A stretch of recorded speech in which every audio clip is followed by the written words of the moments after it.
The best practices in redundancy management involve understanding what happens when a component fails in your system and making sure that you design your redundancy to handle that appropriately.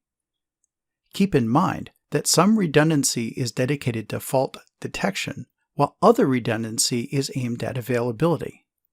It's important to ask the question, what happens when a component breaks, to make sure that you can both detect and survive failures. Diagnostic coverage matters in systems because redundancy that is broken isn't there to provide you with fault detection or availability when you need it.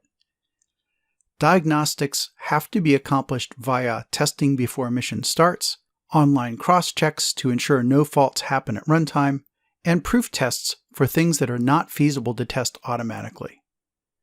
The goal of diagnostics is to minimize the potential for latent, undetected faults that undermine your redundancy.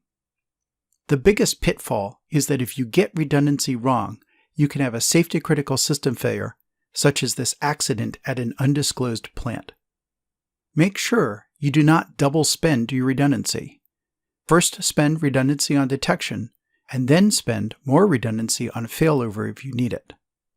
Typically, trying something fancy doesn't work. You need to be extremely careful if you try and cut corners or be clever about redundancy.